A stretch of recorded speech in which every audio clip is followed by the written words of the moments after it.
Guys, अगर exam में एक क्वेश्चन आए मानो कि नॉमिनल स्केल और ऑर्डिनल स्केल्स में क्या डिफरेंस होता है, तो आप उसका आंसर कैसे दोगे? या अगर आपसे पूछा जाए कि blood group, gender, class rank और पेन इंटेंसिटी जैसे डाटा को स्टैटिस्टिक्स में अलग-अलग स्केल्स पर क्यों मेज़र किया जाता है? क्या इस सवाल का आंसर आपके पास होगा? अगर नहीं है तो आज की इस वीडियो में मैं इसी चीज़ को आपको समझाने वाली हूँ। नॉमिनल स्केल और ऑर्डिनल स्केल्स क्या होते हैं या फिर हमारे जो लेवल्स ऑफ मेजरमेंट होते हैं स्टैटिस्टिक्स में वो क्या रहते हैं। ठीक है। Hello everyone, welcome back to zoology Pathshala. आज हम स्टैटिस्टिक्स के एक important topic levels of measurement को डिस्कस करेंगे। सबसे पहले हम जान लेते हैं कि लेवल ऑफ मेजरमेंट क्या होता है। In statistics data are measured using different scales. Statistics में डिफरेंट स्केल्स के द्वारा जो भी हमें डाटा कलेक्ट होता है सर्वे के द्वारा, किसी भी चीज़ के द्वारा, उसको हम मेज़र करते हैं। ठीक है। ये स्केल्स हमारा हेल्प करते हैं क्लासिफिकेशन में, कंपैरिजन में और उस डाटा के एनालिसिस में। ओके, ठीक है। हम आज की वीडियो में दो क्वालिटेटिव डाटा पे यूज़ होने वाली स्केल्स के बारे में बात करेंगे। सबसे पहले तो हमारा आ गया नॉमिनल स्केल और दूसरा हमारा आ गया ऑर्डिनल स्केल। ठीक है। नॉमिनल स्केल क्या होता है, सबसे पहले समझ लेते हैं। नॉमिनल स्केल स्टैटिस्टिक्स का सबसे बेसिक और सिंपलेस्ट लेवल ऑफ मेजरमेंट होता है। ओके बेटा, सबसे बेसिक और सिंपलेस्ट लेवल ऑफ मेजरमेंट है। ये हमारा यूज़ होगा नेमिंग के लिए, लेबलिंग के लिए, क्लासिफाइंग डाटा के लिए, डिफरेंट कैटेगरीज में क्लासिफाई करने के लिए, मतलब। ठीक है ना। यहाँ कोई रैंकिंग नहीं होती, कोई ऑर्डर नहीं होता, कोई रैंकिंग नहीं होती। ठीक है ना। और ना ही कोई क्वांटिटेटिव वैल्यू होती है, मतलब कि कोई नंबर्स का कोई मैथमेटिकल मीनिंग नहीं होता। ओके, ये आपको मैंने एक चार्ट टाइप का दिखा रखा है। ये इसके एक तरह से मान लीजिए की पॉइंट्स हैं। नॉमिनल स्केल जो है used for classification, limited calculation, labels have no real और actual value, used for qualitative variables, no logical और alphabetical arrangement, does not tell rank और इंटरवल। ठीक है। अगर इसको एग्ज़ाम में आपसे पूछा जाए तो इसकी डेफिनेशन वगैरह कैसे लिखेंगे आप, ये भी मैं आपको बता देती हूँ। सबसे पहले तो नॉमिनल का मीनिंग समझ लेते हैं। जो नॉमिनल टर्म है वो एक लैटिन वर्ड से डिराइव्ड हुई है, जो वर्ड है नॉमिन। नॉमिन का मीनिंग होता है नेम। ठीक है, क्या मीनिंग होता है? नेम। इसकी डेफिनेशन याद रखने के लिए ये लाइन आपको याद रखनी पड़ेगी। Nominal scale is a measurement scale in which data are classified into distinct category without any logical order. Nominal scale एक ऐसा मेजरमेंट का स्केल है जिसमें डाटा जो है क्लासिफाई किया जाता है डिस्टिंक्ट कैटेगरीज में विदाउट एनी लॉजिकल ऑर्डर या फिर न्यूमेरिकल मीनिंग। ठीक है, ये इसकी सिंपल सी डेफिनेशन है। अब इसकी कैरेक्टरिस्टिक्स की बात कर लेते हैं। कैरेक्टरिस्टिक्स की अगर मैं बात करूं तो सबसे पहला आ गया कि ये डाटा को कैटेगरीज में क्लासिफाइड करने में मदद करता है। The data are grouped into separate classes और कैटेगरीज।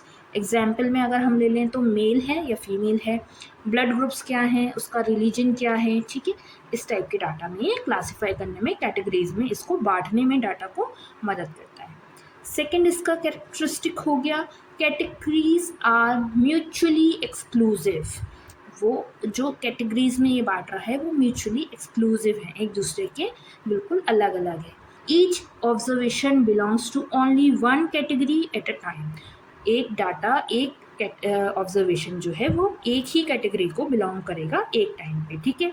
एग्जाम्पल के तौर पे उन्होंने एक एग्जाम्पल भी दे रखा है, देखो। A person cannot simultaneously belongs to both married and unmarried category। ठीक है, इसमें मतलब कि क्या है कि भाई हम ये नहीं कह सकते ना कि ये मैरिड भी है अनमैरिड भी है, या तो वो मैरिड होगा या तो वो अनमैरिड होगा। तो दोनों चीज़ों में, दो नाव में एक साथ पैर नहीं रख पाएंगे, है ना। ये वाली बात हो गई। थर्ड इसका कैरेक्टरिस्टिक्स अगर हम देखें तो नो ऑर्डर और रैंकिंग, कोई ऑर्डर या रैंकिंग इसमें नहीं होता है। Categories can not be arranged in increasing और डिक्रीजिंग ऑर्डर। ठीक है। एग्जाम्पल्स के तौर पे अगर हम ब्लड ग्रुप ले लें कि ए ब्लड ग्रुप है, बी ब्लड ग्रुप है, ए बी ब्लड ग्रुप के हैं या ओ ब्लड ग्रुप के, पॉजिटिव नेगेटिव तो बात की बात रही, ठीक है। तो इसमें ना तो कोई ब्लड ग्रुप हायर है और ना ही कोई लोअर है एक दूसरे के, ठीक है। तो ये कोई भी इंक्रीजिंग या डिक्रीजिंग ऑर्डर में नहीं रख सकते हम इनको। फोर्थ कैरेक्टरिस्टिक इसका आ गया कि numbers have no mathematical meaning. अगर किसी भी नंबर में हमने असाइन किया है, कोई भी नंबर हमने किसी भी मतलब डाटा पे, तो उसका कोई भी मैथमेटिकल मीनिंग नहीं है, वो सिर्फ कोडिंग पर्पसेस के लिए यूज़ हुआ है, असाइन किया गया है, ठीक है। जैसे एग्जांपल के तौर पे मेल को हमने 1 नंबर दे दिया, फीमेल को हमने 2 नंबर दे दिया, तो ये क्वांटिटी नहीं बता रहा है या सुपीरियरिटी नहीं बता रहा कि मेल जो है 1 नंबर हैं या अच्छे हैं या ऊपर हैं, है ना। तो ऐसी चीज़ें, कोई भी नंबर अगर हम इसमें यूज़ कर रहे हैं, कोई भी नंबर असाइन कर रहे हैं, तो वो सिर्फ कोडिंग पर्पसेस के लिए होते हैं, ना कि उनकी रैंकिंग या फिर मतलब कोई मैथमेटिकल मीनिंग के लिए, ठीक है। समझ में आया। नेक्स्ट देखते हैं, represents qualitative data only. Qualitative, quality के बारे में बात हो रही है, ना कि क्वांटिटी के बारे में बात हो रही है। तो नॉमिनल स्केल्स का मेन फंक्शन यही है कि एक क्वालिटेटिव डाटा पे वर्क करता है, ना कि न्यूमेरिकल वैल्यूज़ या फिर कह लो कि हमारी क्वांटिटेटिव डाटा पे। Nominal scales mainly deals with non numerical information, ठीक है। एग्जाम्पल्स उन्होंने दे रखे हैं नॉमिनल स्केल्स के कुछ यहाँ पे, जैसे मान लो जेंडर के वेरिएबल्स हो सकते हैं, तो उनकी कैटेगरीज बांट दी हैं, मेल फीमेल, है ना, या फिर नॉन जेंडर ग्रुप्स भी होते हैं, या फिर मान लो अगर ब्लड ग्रुप का वेरिएबल है तो ए बी या फिर ए बी या फिर ओ, है ना। रिलीजन में हिंदू, मुस्लिम, सिख, क्रिश्चियन जो भी हो सकते हैं। आई कलर में black, brown, blue, marital status में मैरिड, अनमैरिड, कुछ भी हो सकता है। एप्लीकेशन के बारे में भी काफ़ी बार वो हमसे पूछ लेता है कि नॉमिनल स्केल्स की एप्लीकेशन कहाँ कहाँ पे होती है। तो बेटा इसके बारे में भी हम बात करेंगे। सबसे पहले तो बायोलॉजिकल क्लासिफिकेशन में नॉमिनल स्केल को यूज़ किया जाता है, जिससे हम क्या कर पाते हैं, जो ऑर्गेनिल्स हैं या जो भी सैंपल्स हैं उनको हम ग्रुपिंग करने का जब काम करते हैं तो हम नॉमिनल स्केल को यूज़ करते हैं। जैसे कि हमने ब्लड ग्रुप्स के क्लासिफिकेशन करी और उसके अकॉर्डिंगली हमने उनको कैटेगरीज में बांट दिया कि ये ए कैटेगरी वाले हैं, ये बी कैटेगरी वाले हैं, ये A B blood group category वाले हैं, ये ओ कैटेगरी वाले, ओ ब्लड ग्रुप कैटेगरी वाले हैं, ठीक है। दूसरा हो गया पॉपुलेशन सर्वेज में यूज़ होता है कि जो हमारे सेंसस हैं या क्वेश्चनरीज हैं, ये उसमें भी हमारे करता है, वर्क करता है, हेल्प करता है। जेंडर क्लासिफिकेशन इसका एक मेन एग्जांपल हो गया कि इतनी मेल्स हैं, इतनी फीमेल्स हैं, रेशियो वाइज अगर हम देखें तो वो अलग हो जाएगा, लेकिन मेल्स और फीमेल्स का अपना आ जाता है। मेडिकल स्टडीज़ की अगर मैं बात करूँ तो उसमें भी ये हमारी हेल्प कर रहा है कि कौन सी डिसीज़ टाइप का पेशेंट है उसको क्लासीफाई करने में, ठीक है। एडवांटेजेस की भी बात कर लेते हैं। एडवांटेजेस अगर हम देखें तो नॉमिनल स्केल जो होता है वो simple and easy to use होता है, इसमें डाटा क्लासिफिकेशन बहुत इजीली हो जाती है, सुइटेबल होता है क्वालिटेटिव डाटा के लिए, इसमें नॉन न्यूमेरिकल वेरिएबल्स होते हैं, इससे वेरिएबल्स के लिए यूज़ होता है, ठीक है। हेल्पफुल एंड स्टैटिस्टिकल ग्रुपिंग, जो हमारी फ्रीक्वेंसी डिस्ट्रीब्यूशन है या परसेंटेज कैलकुलेशन है, उसमें ये यूज़ हो जाता है। अगर मैं इसके डिसएडवांटेजेस की बात कर लूँ बेटा, तो इसमें कोई भी मैथमेटिकल ऑपरेशन पॉसिबल नहीं है। क्यों? क्योंकि भाई ये क्वालिटी पे वर्क कर रहा है, क्वालिटी को मापने का वर्क कर रहा है, मेज़र करने का वर्क कर रहा है, ना कि उनकी क्वांटिटी को। तो मैथमेटिकल ऑपरेशंस नहीं हो पाती। Mean, median, ratio, standard deviation इसमें कैलकुलेट नहीं कर सकते। अब इसमें एक चीज़ नहीं आई, बताओ क्या नहीं आया? मीन, मीडियन, मोड जो है हम इसमें कर सकते हैं, मीन, मीडियन, रेशियो या फिर स्टैंडर्ड डेविएशन इसमें हम नहीं कर सकते, ठीक है। नो रैंकिंग और कंपैरिजन, कोई भी रैंकिंग या फिर कंपैरिजन इसमें पॉसिबल नहीं है। कितना मैग्नीट्यूड का कंपैरिजन है दोनों कैटेगरीज में, कितना अलग हैं, कितने सिमिलर हैं, उस टाइप का कंपैरिजन हम पॉसिबल नहीं कर सकते। या कौन सा कैटेगरी हायर है, कौन सा लोअर है, वो भी हम इसमें नहीं कर सकते, ठीक है। लिमिटेड स्टैटिस्टिकल एनालिसिस होता है, मतलब कि इसमें या सिर्फ मोड के द्वारा या फिर फ्रीक्वेंसी जो है वो हम डिटरमाइन कर सकते हैं, बाकी हम इसमें और जो हमारे mean, median, ratio, standard deviations हैं वो इसमें हम मतलब एनालाइज नहीं कर सकते, ठीक है। अब statistical measure used in nominal scale, जो हमारा मोड है जो हम यूज़ करते हैं नॉमिनल स्केल में, उसके बारे में बात कर लेते हैं। Mode is the most appropriate measure because it identifies the category occurring most frequently. Mode क्या करता है बेटा, आपने अगर मोड पढ़ा होगा, मेरे नोट पढ़े होंगे आपने अपने लोअर क्लासेस में, तो आपको पता होगा मोड में क्या होता है, जो सबसे ज़्यादा बार एक नंबर आ रहा होता है ना, वो अपना मोड कहलाता है, वो अपनी फ्रिक्वेंसी कहलाती है कि कितनी ज़्यादा बार ये कैटेगरी जो है अपीयर हुई। तो ये चीज़ नॉमिनल स्केल में भी आती है, ठीक है। एग्जाम्पल अगर हम देख लें बायोलॉजी में कैसे हो रहा है, सपोज ब्लड ग्रुप्स है स्टूडेंट्स का, वो उन्होंने रिकॉर्ड कर लिया ए बी और ओ, ठीक है। These groups only represent categories and can not be ranked. अब इसको हम कैटेगरीज में रिप्रेजेंट कर सकते हैं, इनको हम रैंक नहीं कर सकते कि ये 1 है, ये 2 है, ये 3 है, ये 4 है। मतलब कि ए जो है वो 1 नंबर पे आएगा, बी जो है वो 2 नंबर पे आएगा। तो मतलब कि ब्लड ग्रुप कैसा होगा, हमारा मेज़र हुआ किस बेसिस पे, नॉमिनल स्केल के बेसिस पे, कि इतने बच्चों का हमारा ए लिख दिया हमने, फिर इतने बच्चों का अपना टेस्ट किया तो बी आ गया, ऐसे करके, है ना। अगर हम नेक्स्ट टाइप ऑफ स्केल देखें, जो ऑर्डिनल स्केल होता है बेटा, ऑर्डिनल स्केल इसके मतलब सिमिलरली वर्क करता है पर थोड़ा सा अलग होता है। ऑर्डिनल स्केल के बारे में अगर मैं बात करूं, ऑर्डिनल स्केल जो होता है क्वालिटेटिव डाटा के लिए यूज़ होगा, लेकिन इसमें कैटेगरीज को ऑर्डर या रैंकिंग दी जाती है, ठीक है।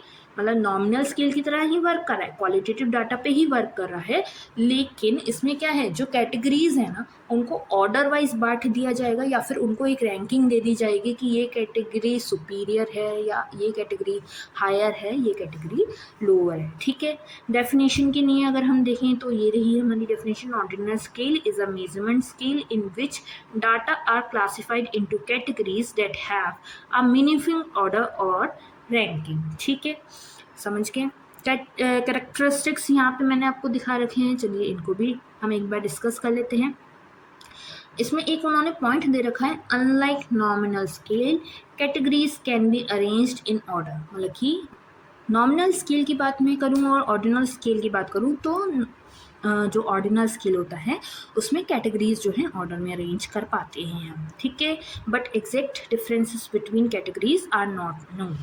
जो कैटेगरीज के बीच में एग्जैक्ट डिफरेंस है वो इस स्केल में भी हम नहीं पता कर सकते कि कौन सी कैटेगरी किस कैटेगरी से दूसरी कैटेगरी से कितनी डिफरेंट है, ओके।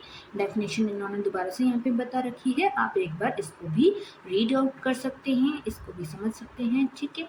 कैरेक्टरिस्टिक्स की अगर मैं बात करूँ तो बेटा सबसे पहला कैरेक्टरिस्टिक होता है इसका कि डाटा आर ऑर्डर्ड।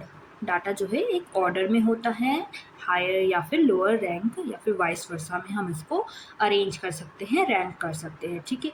जैसे एग्जाम्पल के तौर पे अपना स्कूल का रिपोर्ट कार्ड ही देख लो, फर्स्ट सेकंड थर्ड पे आप कर देते हैं ना, ठीक है, वो चीज़। सेकंड हो गया रिलेटिव पोजीशन इज़ नोन, कि कौन सा कैटेगरी किस ऑर्डर में आ रहा है, कैसे आ रहा है, वो एक मीनिंगफुल वे में चलेगा। जैसे कि एग्जाम्पल के तौर पर उन्होंने दे रखा है कि सबसे या तो एक्सेलेंट हो सकता है या फिर उसके बाद में गुड हो सकता है या फिर एवरेज होगा या फिर पुअर होगा, है ना। परफॉर्मेंस वाइज अगर हम देख लें कि परफॉर्मेंस को हम कैटेगराइज कर रहे हैं, ऑर्डर में ला रहे हैं तो, ठीक है। थर्ड कैरेक्टरिस्टिक कह लीजिए तो वो हो गया हमारा एग्जैक्ट डिफरेंस इज अननोन। अभी जैसे मैंने आपको पहले बताया था कि जो दो रैंक्स हैं उनके बीच का डिफरेंस हम मेज़र नहीं कर सकते प्रिसाइजली कि ये वाले रैंक इस वाली रैंक से इतनी ज़्यादा मतलब कह लो सुपीरियर है या हायर है या लोअर है, ठीक है ना। जैसे मान लो उन्होंने एग्जाम्पल के तौर पे आपको बता भी रखा है कि अगर मैं गुड और एवरेज के बीच का डिफरेंस देखने चाहूँ कि क्या चीज़ गुड है और क्या चीज़ एवरेज है, या कैसी परफॉर्मेंस को हम गुड रैंकिंग में रख सकते हैं, कैसी परफॉर्मेंस को हम एवरेज रैंकिंग में रख सकते हैं, तो वो बहुत ही डिफरेंट मतलब डिफ़िकल्ट टास्क हो जाएगा, उसको हम इतनी ईजिली नहीं बता सकते, ठीक है।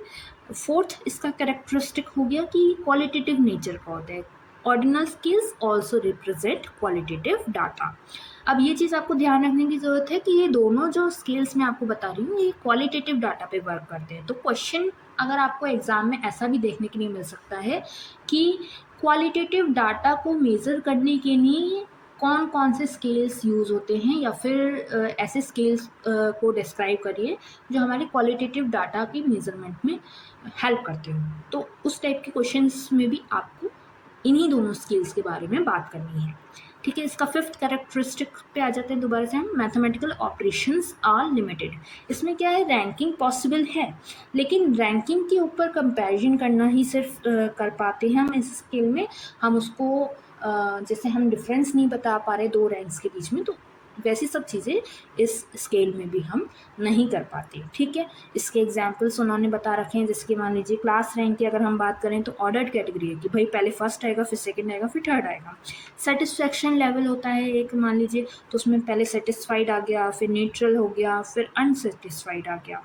इकोनॉमिक स्टेटस की अगर हम बात कर लें तो रिच आ गए, मिडिल आ गए, फिर पुअर आ गए। पेन इंटेंसिटी की बात कर लें, माइल्ड पेन होगा, मॉडरेट पेन होगा, या फिर सीवियर पेन होगा। एकेडमिक ग्रेड्स की अगर मैं बात करूँ तो ए, बी या सी, है ना, इस टाइप के इसमें एग्जाम्पल्स आ गए। एप्लीकेशन की अगर मैं बात करूँ, ऑर्डिनल स्केल्स के एप्लीकेशन कहाँ कहाँ पे होते हैं, तो बेटा फर्स्ट टाइप का हमारा जो एप्लीकेशन रहेगा ऑर्डिनल स्केल का, वो रहेगा एजुकेशनल रैंकिंग। एजुकेशनल रैंकिंग की अगर मैं बात करूँ बेटा, तो जैसे मैंने अभी आपको ऊपर समझाया था, जैसे क्लास पोजीशंस या फिर ग्रेड्स के लिए ये यूज़ हो जाएगा। मेडिकल असेसमेंट की अगर मैं बात करूँ तो पेन सिवियरिटी या फिर डिसीज़ स्टेजेस के लिए भी ये यूज़ कर सकते हैं कि पेन कितनी इंटेंसिटी का है, माइल्ड है, मॉडरेट है, ठीक है, या फिर मान लो डिसीज़ स्टेज की फर्स्ट स्टेज है, सेकेंड स्टेज है, ऐसे भी हम इसको यूज़ कर सकते हैं। साइकोलॉजिकल सर्विस की अगर मैं बात करूँ तो used in attitude and satisfaction skills में इसको हम यूज़ कर सकते हैं। या फिर सोशल साइंस रिसर्च में भी ये यूज़ होता है कि हम ओपिनियंस और प्रेफरेंसेस को रैंकिंग के तौर पे उन वर्क करने के लिए हेल्प ले सकते हैं इस स्किल की। एडवांटेजेस की अगर मैं बात करूँ कि ऑर्डिनल स्किल के क्या क्या एडवांटेजेस होते हैं, तो सबसे पहला हो गया कि ये हमारा को हमें मतलब रैंकिंग इंफॉर्मेशन देने का काम करता है। रिलेटिव पोजीशंस जो होंगी ऑब्जर्वेशंस की, उसको शो करने का वर्क करेगा। सिंपल टू अंडरस्टैंड होता है, इसमें क्लासिफिकेशन अकॉर्डिंग टू ऑर्डर होती है, इसलिए ये ईजिली हम इसको समझ सकते हैं। सर्वेज में यूज़ होता है, जैसे कि अभी ऊपर हमने पढ़ा, ये हमारी क्वेश्चनरीज या फिर फीडबैक फॉर्म्स जो होते हैं उसमें भी हेल्प करता है। डिसएडवांटेज की अगर मैं बात करूं, ऑर्डिनल स्किल्स के डिसएडवांटेज में सबसे पहला हो गया कि ये एग्जैक्ट डिफरेंस नहीं बता सकता कि दोनों रैंक्स में, दोनों कैटेगरीज में क्या डिफरेंस है, की डिफरेंस क्या है, इंटरवल्स कितने हैं, ठीक है। और लिमिटेड मैथमेटिकल एनालिसिस होता है, इसमें भी एडिशन और सब्ट्रैक्शन जो है इसमें मीनिंगफुल नहीं रह जाता। सब्जेक्टिव इंटरप्रिटेशन होता है, मतलब कि कैटेगरीज जो हैं वो डिफरेंट इंडिविजुअल्स के लिए वेरी कर सकती हैं, ठीक है, डिफरेंट इंडिविजुअल्स में डिफरेंट हो सकती हैं। स्टैटिस्टिकल मेजर्स जो हमारी ऑर्डिनल स्किल्स में यूज़ होते हैं बेटा, वो हमारा मीडियन हो गया, परसेंटाइल हो गया और रैंक कोरिलेशन हो गया। ये तीनों टाइप के स्टैटिस्टिकल मेजर हमारे ऑर्डिनल स्किल्स में यूज़ होते हैं। अगर हम बायोलॉजी में एग्जांपल देखें कि मान लो पेन लेवल जो पेशेंट्स में देखा गया वो कैसा देखा गया, उसको अगर हम क्लासीफाई करें तो mild, moderate, severe. These categories have a definite order but exact difference between them is not measurable. हम इसको मेज़र नहीं कर सकते कि सीवियर पेन में उसको कितना पेन हो रहा होगा, मॉडरेट पेन में उसको कितना पेन हो रहा होगा, या मतलब इन दोनों में मॉडरेट पेन से सीवियर पेन में जाने में उस पेशेंट को कितना मतलब कि और ज़्यादा पेन होगा, या कितना इंटेंसिटी उस पेन की बढ़ जाएगी। तो ये हम पेन इंटेंसिटी डाटा जो है ऑर्डिनल स्केल पे मेज़र होगा, कि हम डिफरेंस नहीं बता पाएंगे, पर एक रैंकिंग है, एक ऑर्डर है, उसमें हम इसको माप सकते हैं, ठीक है। डिफरेंस उन्होंने देख रखा है नॉमिनल और ऑर्डिनल स्केल में, एक बार इसको देख लेते हैं। नेचर की अगर हम बात करें तो नॉमिनल स्केल क्लासिफिकेशन करता है खाली, और ऑर्डिनल स्केल क्लासिफिकेशन के साथ साथ रैंकिंग भी प्रोवाइड करता है। ऑर्डर की अगर हम बात करें तो नॉमिनल स्केल में कोई भी ऑर्डर में कैटेगरी को नहीं बांटा जाता, लेकिन ऑर्डिनल स्केल में एक ऑर्डर वाइज कैटेगरी को रखा जाता है। क्वांटिटेटिव मीनिंग की अगर हम बात करें तो नॉमिनल स्केल में कोई भी क्वांटिटेटिव मीनिंग प्रेजेंट नहीं होता, एब्सेंट रहते हैं, ठीक है। लेकिन ऑर्डिनल स्केल में बेटा पार्शियल प्रेजेंस देखी जाती है कि हम उसको एक रैंकिंग में तो बांट रहे हैं, लेकिन कौन कितना हायर है, कौन कितनी क्वांटिटी में है, ये चीज़ हम नहीं कर सकते। कंपैरिजन जो है नॉमिनल स्केल की कैटेगरीज में पॉसिबल नहीं हो पाता, लेकिन ऑर्डिनल स्केल में हम पॉसिबल कर पाते हैं रैंकिंग के द्वारा। ठीक है, स्टैटिस्टिकल मेजर्स की अगर हम बात करें तो नॉमिनल स्केल में सिर्फ मोड के ऊपर हम वर्क करते हैं, ऑर्डिनल स्केल में हम मीडियन के ऊपर, परसेंटाइल के ऊपर वर्क करते हैं। एग्जाम्पल्स की अगर मैं बात करूँ तो नॉमिनल स्केल में सबसे कॉमन एग्जाम्पल हो गया हमारा ब्लड ग्रुप, और ऑर्डिनल स्केल में सबसे कॉमन एग्जाम्पल हो गया हमारा क्लास रैंक। ठीक है, अब एक बार हम आज की इस पूरी वीडियो का कंक्लूजन देख लेते हैं। Nominal scales and ordinal scales पे हमने बात करी, ये दोनों ही हमारे क्वालिटेटिव मेजरमेंट स्केल्स होते हैं जो स्टैटिस्टिक्स में यूज़ होते हैं। नॉमिनल स्केल जो है हमारा क्लासिफिकेशन के लिए यूज़ होता है, लेबलिंग के लिए यूज़ होता है, जबकि हमारा जो ऑर्डिनल स्केल है वो क्लासिफिकेशन अलॉन्ग विथ रैंकिंग और ऑर्डरिंग ऑफ डाटा में यूज़ होता है। ये स्केल्स जो हैं वाइडली अप्लाइड होते हैं biology, medicine, psychology, education and social science for organising and analysing qualitative information. ठीक है, यही था हमारी आज की वीडियो का कंक्लूजन, यही थी हमारी आज की पूरी वीडियो नॉमिनल स्केल्स और ऑर्डिनल स्केल्स पे। अगर आपको ये वीडियो हेल्पफुल लगी हो तो वीडियो को लाइक करना ना भूलिएगा, शेयर करो, लाइक करो, और मेरे चैनल जूलॉजी पाठशाला को सब्सक्राइब करना मत भूलिएगा। Thanks for watching, bye bye.